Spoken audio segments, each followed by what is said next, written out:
হলো। এই যে দেখেন ছবিতে দেখতে পাচ্ছেন অমিত শাহের সাথে সামনে দাঁড়িয়ে আছে এই যে আমির খসরু। বিএনপির আমির খসরু তিনি হঠাৎ দলবল নিয়ে আমাদের স্বরাষ্ট্রমন্ত্রী অমিত শাহের সঙ্গে দিল্লিতে সাউথ ব্লকে দেখা করেছেন। অন্তর্বর্তী সরকারের মেয়াদ যতটা সম্ভব ছোট হওয়া উচিত, ফরাসি সংবাদ মাধ্যম এএফপি দেয়া এমন সাক্ষাৎকারে এমন মন্তব্য করেন প্রধান উপদেষ্টা ডক্টর মোহাম্মদ ইউনূস। দর্শক সবাইকে শুভেচ্ছা ও স্বাগতম। নতুন একটা খবর নিয়ে আবারও হাজির হয়েছি।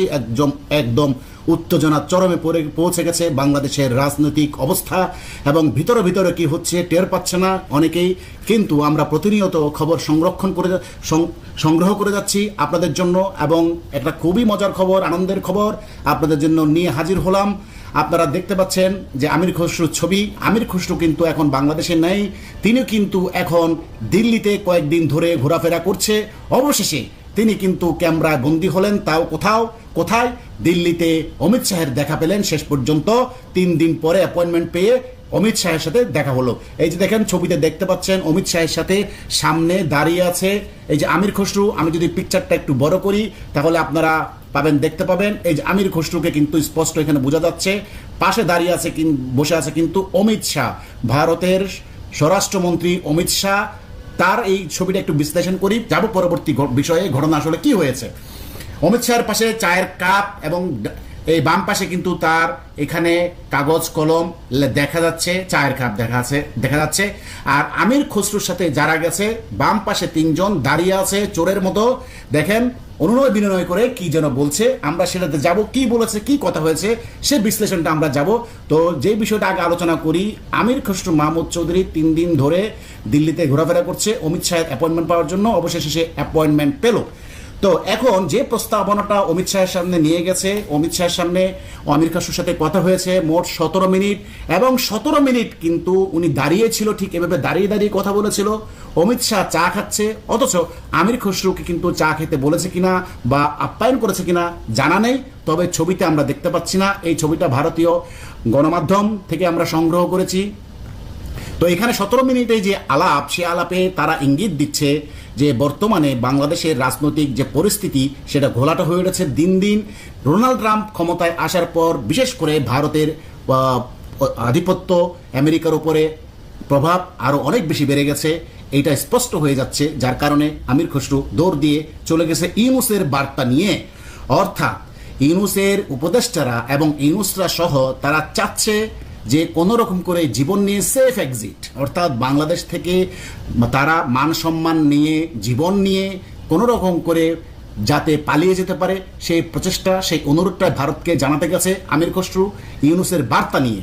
তো এখন আমির খসরু অমিত শাহকে যে প্রস্তাবটা দিয়েছে সেটা হলো যে যেহেতু তারা এখানে অবৈধ সরকার, এবং এক প্রকারে অমিত শাহ কিন্তু তাদের কাছে প্রাইম মিনিস্টারের রিজাইন লেটার দেখতে চেয়েছিল, সেই ব্যাপারে প্রশ্ন করেছে, উত্তর দিতে পারেনি, এবং ইউনূসকে তারা অবৈধ প্রধানমন্ত্রী বলেছে। যেহেতু আপনারা জানেন ইউনূস ক্ষমতা নেওয়ার আগেই ভারতকে থ্রেট দিয়েছে, ভারত প্রতিটি কথা নোট করে রেখেছে। এত বড় একটা দেশ, এত বড় শক্তিশালী, আপনি পুঁটি মাছ হয়ে তাকে ধমক দিবেন, যা তা করবেন, ভারত বিদ্বেষী আচরণ করবেন, 24 ঘন্টা মানুষের রাজনৈতিক ফয়দা হাসিল করার জন্য ভারতের বিরুদ্ধে আচরণ করবেন, ভারত আপনাদেরকে সেটা ছেড়ে দিবে, সেটা কল্পনা অতীত।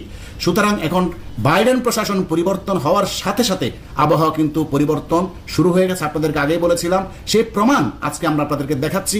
এই যে দিল্লিতে আমির খসরু দাঁড়িয়ে আছে অমিত শাহের সামনে, খুব ভাব নিয়ে গাম্ভীর্যতার সাথে অমিত শাহ কথা শুনছে এবং বসে আছে, এবং তার চেহারা দেখা যাচ্ছে নাখোশ। আমির খসরুর কথা শুনে আমির খসরু কিন্তু একটা সৌজন্যমূলক বিষয় থাকে বসতে বলে, আমরা কিন্তু সেই ছবিতে বসার কোনো দৃশ্য দেখছি না, অর্থাৎ দাঁড়িয়ে দাঁড়িয়ে অনুনয় বিনয় করছে। যে বার্তাটা ইউনূসের পক্ষ থেকে তিনি নিয়ে গেছেন, যে উপদেষ্টা মণ্ডলী সমন্বয়ক যারা আছে, আসিফ নজরুল গং, তাদেরকে যেন সেফ এক্সিট দেওয়া হয়। পক্ষান্তরে বিএনপি কিভাবে, বিএনপি চাচ্ছে, প্রথমে প্রস্তাব ছিল ইলেকশনের ব্যাপারে, কিন্তু যখন তার কাছে প্রাইম মিনিস্টারের পদত্যাগপত্র চাওয়া হয়, উত্তর দিতে না পেরে পরবর্তীতে আমির খসরু এই প্রস্তাব রাখে, বাংলাদেশে আওয়ামী লীগ এবং বিএনপি দুইজনে মিলে শেয়ারে দেশটাকে পরিচালনা করবে, এই ধরনের একটা প্রস্তাব নিয়ে গেছে আমির খসরুর পক্ষ থেকে।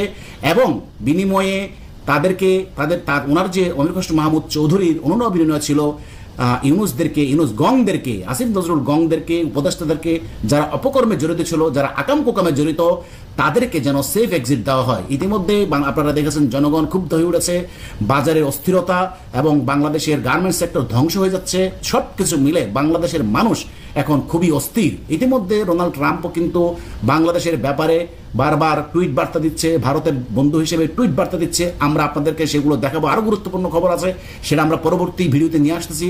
তো এই খবরটা বেশি জরুরি ছিল, এই জন্য দিলাম। তো এখন কথা হচ্ছে বাইডেন প্রশাসন যেহেতু নয়, আপনারা হয়তো অন্তর্বর্তী সরকারের মেয়াদ যতটা সম্ভব ছোট হওয়া উচিত। ফরাসি সংবাদ মাধ্যম এএফপি দেয়া এমন সাক্ষাৎকারে এমন মন্তব্য করেন প্রধান উপদেষ্টা ডক্টর মোহাম্মদ ইউনূস। তিনি বলেন, অন্তর্বর্তীকালীন সরকার নিজেদের প্রস্তুত মনে করলেই দেয়া হবে নির্বাচন।